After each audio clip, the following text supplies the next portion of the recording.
back in Before the Sandstorm, Florida episode. I am Wes Mitchell. You see her right there on your screen, smiling. Kendall Smith in Gainesville, Florida. Kendall is right outside of Ben Hill Griffin Stadium. We are sort of switching roles here again, much like we did with the Kentucky game. I'm hosting. Kendall's going to tell us a little bit about what's going on in Florida. Kendall, what is the vibe? Oh my gosh, Wes, the vibe is amazing. First of all, it's 80 degrees here. I don't know how good my reception is, by the way, so I apologize if I'm going in and out a little bit, but it's 80 degrees here. It's sunny, it's gorgeous, it's beautiful. The tailgaters are out in full force. I've seen several Gamecock tailgates out here as well, which is a good thing, but the vibes are right. I feel good about today. It's going to be an interesting game. We're going to talk about it a lot more during the show and just how these two teams match up. But I'm really digging the vibe here. Gainesville is an interesting town. The campus is really pretty here at Florida. But yeah, so far so good. And it feels amazing for being the middle of November. Yeah, so shout out to everybody that's already in the chat. We got several folks watching us here, getting ready for this game. We are under 4 hours from kickoff. Complete coverage on GamecockCentral.com as Kendall closes out her notifications of people who are no doubt saying that they're watching Before the Sandstorm right now. The #1 rated Gamecock pregame show on all of YouTube. Kendall, I know you're going to have the vlog fired up, so everybody they'll have to wait and see the behind the scenes, but give us a little bit of a preview. How has the trip been for the GC crew? What were y'all in Jacksonville yesterday and then Gainesville today? What I guess I don't know if you've been to Florida before, if this is your first time, but for people who haven't made the trip, tell us a little bit about it. Yeah, so I've been to Florida before, but I've never been to the University of Florida. This is my first time in Gainesville. We came down here yesterday, stayed in Jacksonville, and then drove to Florida, Gainesville this morning. We went to a little Cuban restaurant for lunch. It was amazing. I forget the name of it, but I will write it in the comments somewhere when I find out. That was super, super good. And now we just got here to the stadium, didn't have to deal with a lot of traffic, but everything has been good for us so far. Watched that crazy South Carolina Clemson basketball game last night. And then I saw Cock Hockey beat Clemson as well. So I feel like it's Orange Crush weekend. I feel like things are off the best way they could possibly go so far this weekend. And I'm feeling good about it. As we know, South Carolina playing another Orange team today. So hoping to keep that streak going, Wes. Yeah, shout out Cock Hockey. Shout out South Carolina women's basketball. Kendall, you know you've arrived as a program when you go on the road and you beat the number 17 team in the country, and it's just ho-hum. It's just like, oh, yeah, that's what we expect. That's what happens when you play South Carolina. But still, shout out to them. Could be the start, you never know, of a special weekend. As you said, South Carolina men's basketball winning. Cock Hockey women winning, South Carolina women's basketball winning. I know this is a football show, but let's give a little shout out to Lamont Paris. Happy belated birthday.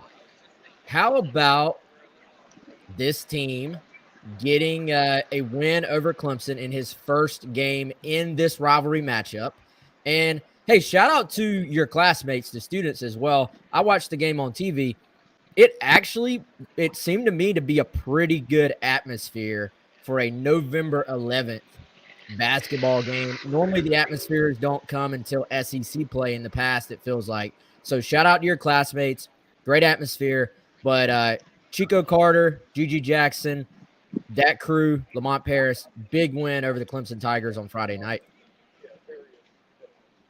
Yeah, Chico Carter called game yesterday. That was awesome. And yeah, huge shout out to the student section. It seems, I mean, I had FOMO. I wish I was there because it seems like it was a great atmosphere. Wes, you said it in a tweet earlier today. There's no better way to endear yourself to the Gamecock fan base than to come in, second game in your tenure, beat the Clemson Tigers. So huge, huge shout out to the men's basketball team. Women's team, they go on the road, they win. We expect absolutely nothing less of them. That's why they're #1 in the country. And then Cock Hockey coming out on top. I saw the volleyball team won yesterday too. I think they might have played Alabama. And so, yeah, things are off and they're good so far this weekend. But let's talk some football, Wes, because I think the people are ready to hear about this game today. I think it's going to be an interesting one, to say the least. Yeah, and also shout out women's soccer playing today, NCAA tournament, game 1 for them. But Kendall, yeah, you are right outside Ben Hill Griffin Stadium. Beautiful facility, by the way. Awesome. If you're going to the game, you're going to love it. Like, it is a very cool venue to go watch some football.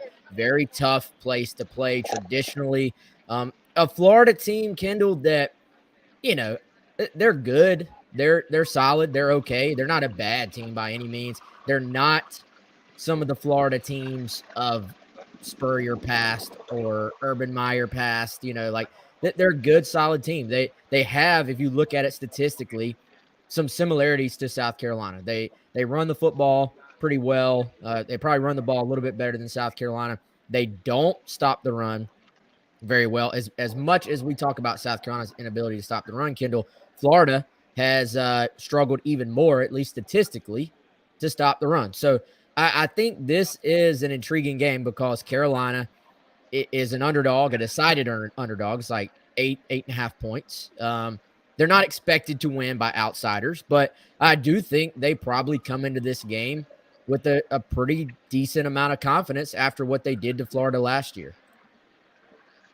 Yeah, and it's interesting because people are going to sit here and say, well, Marshawn Lloyd isn't expected to play. That's what we're hearing. We're hearing that Marshawn didn't even make the trip down here to Florida. Of course, no confirmation on that quite yet, but that has been the word. And people might say, all right, well, you don't have Marshawn. He is, your top player on offense, has been up until this point in the season. But if you look at it from the perspective of creativity, it might be an opportunity for South Carolina to get a little bit more creative. We saw what happened last week when Lloyd didn't play. You have to rely more on Spencer Rattler. He's been great from play action all season long, and seeing more out of that from him today, that's really, really important. If you're South Carolina, feeding the ball to Jaheim Bell, that's really, really important. So there are ways for this offense to get creative, and if Lloyd isn't playing, Satterfield is going to have to come up with more creative ways for South Carolina. And, against a defense in Florida that has not been very good this season, there are opportunities there for South Carolina. I think the key comes down to a couple of things. It comes down to a good game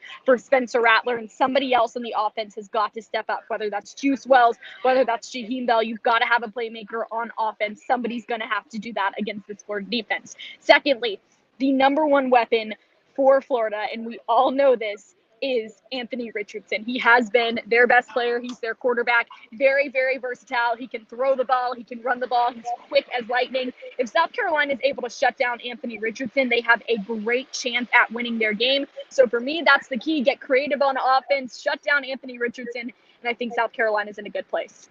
Yeah, and Marshawn Lloyd, second straight week. All signs are that they, as you said, will not have him.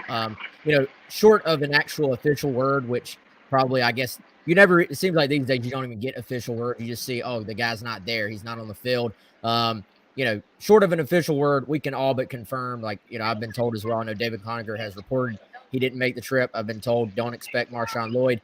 I think that means Jaheim Bell again. That means Jaheim Bell times 10. I think this is the day, this is the game that they're going to have to feed number 0 in the running game. And, I thought we saw some things from him last week in terms of making people miss, kind of falling forward, running through tackles.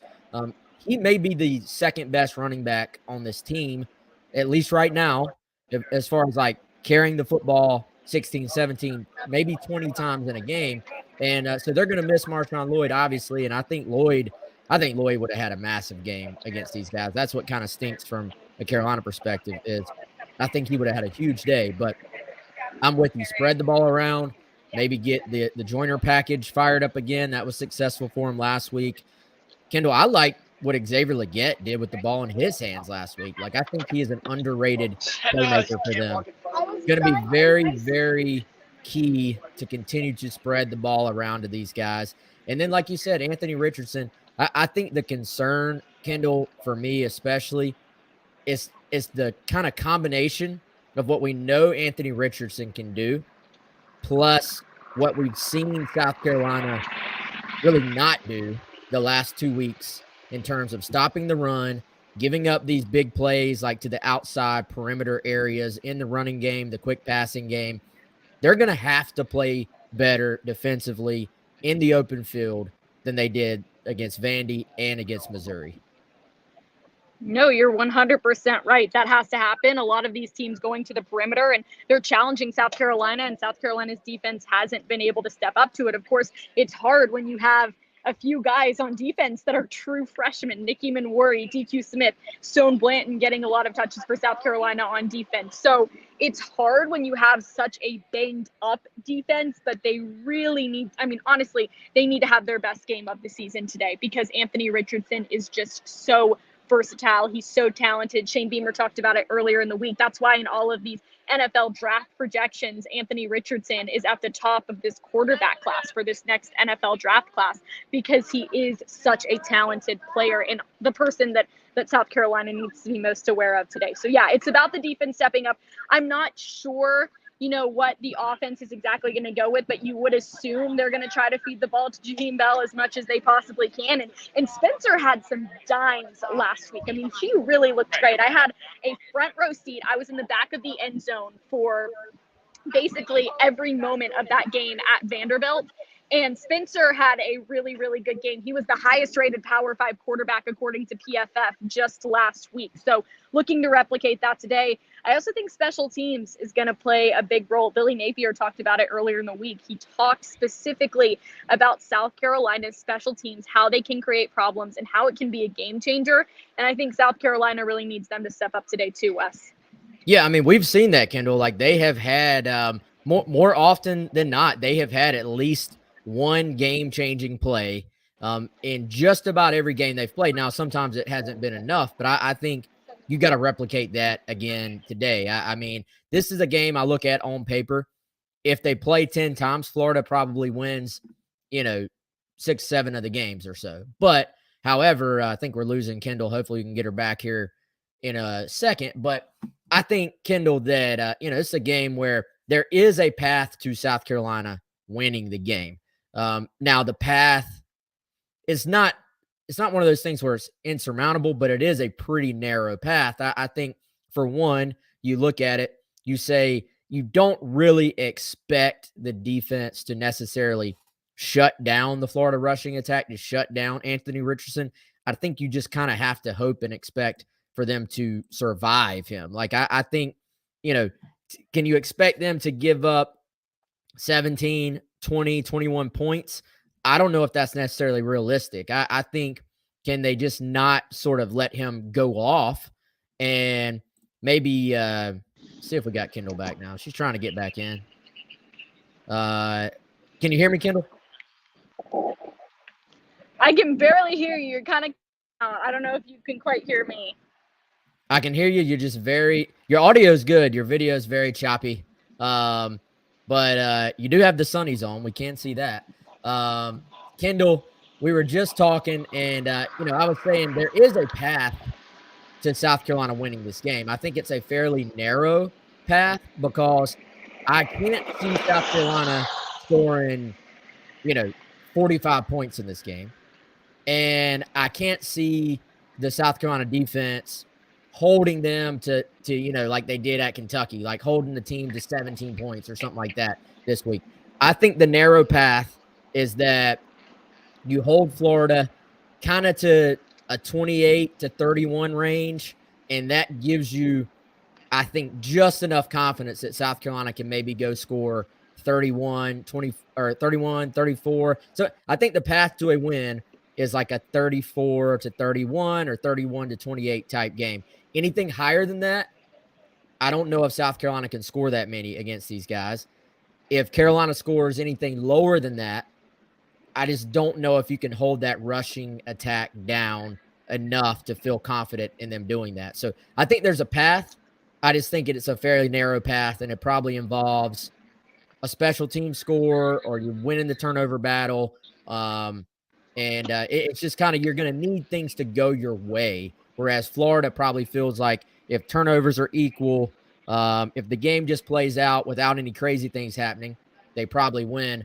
Kendall, I don't know how much of that you heard or how much of that you got, but what you thinking over there? I got some of it. I don't know if you can hear me right now. I know you just talked about it kind of being a high scoring game. I do think it'll be a high scoring game. I didn't predict that in my prediction. I don't know why. But I do think it'll be a high scoring game today. Both of these offenses can be explosive at times, especially Florida.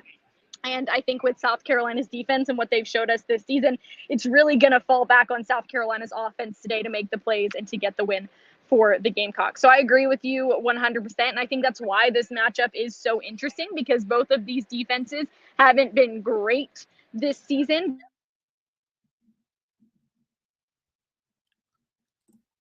And we are losing Kendall again. Again, she is right outside the stadium in Florida. So whenever you do these things live, that can happen. Obviously, connections there, probably getting a bit overloaded by everything going on. And now we have completely lost Kendall. But we're going to try to effort getting her back. I'm going to try one more time, then we're going to let her go. She's kind of back. Here, let me unmute you, Kendall. Actually, it will not let me unmute you. You're going to have to unmute yourself if possible. Can you hear me go. now? I can hear you now. Verizon commercial, circa 1998. But Kendall, let's wrap this thing up. If technology will work with us here, what was your prediction, your non-score prediction on Gamecock Central, like the other prediction thing we have to give, and then give us your actual score prediction. Are the Gamecocks pulling an upset in Gainesville today? Okay, hopefully you can hear me. I apologize. The Wi-Fi and the reception around any stadium on game day is so bad. So I'm sorry for all of the technical difficulties. I do have South Carolina winning this game. I actually have them winning the game pretty decisively. I think it's going to be similar to last year, but I had it low scoring for some reason. I don't know if it's going to be on the money, but I had South Carolina 27, Florida 13. My non-score prediction was that a South Carolina running back is going to eclipse 100 yards. I know that's a bold, hot take as well, but I think Jaheim Bell could have a massive game for South Carolina today, and he might be RB1 for the Gamecocks with Marshawn Lloyd out. So that's what I thought. Hopefully you can hear that. Wes, what did you think? Yeah, we heard you loud and clear there, Kendall. We got you. I unfortunately do not have South Carolina winning the game. I think I said 35-27. Florida. I feel that's the point area. Like, I feel like it's going to be somewhere in there. If here's the thing, and it's a big if they can do like we talked about, somehow slow Anthony Richardson just a little bit. If they can make Florida throw it, I think the game maybe flips at that point, because I like the matchup on the other side. Florida's best wide receiver, he's more than likely out, Justin Shorter. His backup, who filled in very well for him last week, is out this week. So I think, Cam Smith, Darius Rush, Eamon Morey, Carolina's DBs against Florida's receivers, you kind of like the matchup in Carolina's perspective. So I kind of look at it like, if they can somehow flip that, make them throw, then all of a sudden maybe the game completely turns. And as always, if you win the turnover battle and have some good things happen, just some fluke things happen as well, you never know. You can go win a game, force some field goals as opposed to touchdowns, and very quickly this thing could flip. However, percentage-wise, I think Florida has to like their chances. That's why I picked Florida. My prediction was just low-hanging fruit. I have Eamon Morey with double-digit tackles. I think it's going to be a lot like that Arkansas game when he and KJ Jefferson like met in the hole like 10 times, it felt like. I think Richardson versus Eamon Morey, you're going to have some sort of collisions there that'll be interesting to watch. However, my bonus pick is right there with you. I think Jaheim Bell has his best rushing day as a Gamecock. And I think they need him to as well, Kendall. Like, I think that needs to happen. If Bell goes for 100, you kind of feel okay about the offense maybe putting up 30 points and making this thing a game. Yeah, it's going to be interesting for sure. It's, Jaheim Bell is a massive part of this. Spencer Rattler is a massive part of this. But you mentioned the defense. Nick Eamon Morey, yes, he needs to step up. But I'm also looking at Cam Smith and Darius Rush. They're two of the top cornerbacks in the country.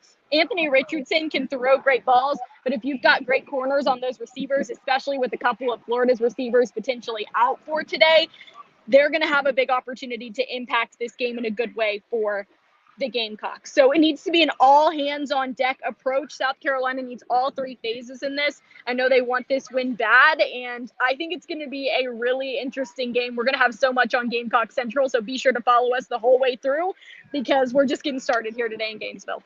Yeah, Kendall, bring us all the vibes, all the sights, the sounds, everything. I'm telling you, that's a cool experience. Like that stadium, it's fun. It'll be loud. It's sort of like bowled in, so the sound cannot escape. But also, the Gamecocks have won there twice in their history, and there's something special about a team going into that stadium and getting a win. So this could be a special day for Shane Beamer and the Gamecocks, and could be a special weekend for this university, considering what happened on Friday as well. So, Kendall, we appreciate you taking the time. Enjoy it, soak up all the moments, and bring us the sights and sounds, okay? All right. Thank you guys so much. I appreciate you bearing with me through the technical problems. That is Kendall Smith. We're going to let her get back to work at Florida in Gainesville. Appreciate her checking in. I am Wes Mitchell. This has been Before the Sandstorm. It is brought to you by our good buddy Clint Hammond of the Mortgage Network, ClintHammond.com, 803-771-6933. Shout out to Clint. Shout out to Kendall. Shout out to Gamecock Central. Y'all go check out GamecockCentral.com all day long for complete coverage live from Florida. Mike Uva will be on here after the game. We, of course, will have After the Sandstorm as well. Again, complete coverage, GamecockCentral.com. Until then, y'all enjoy the game.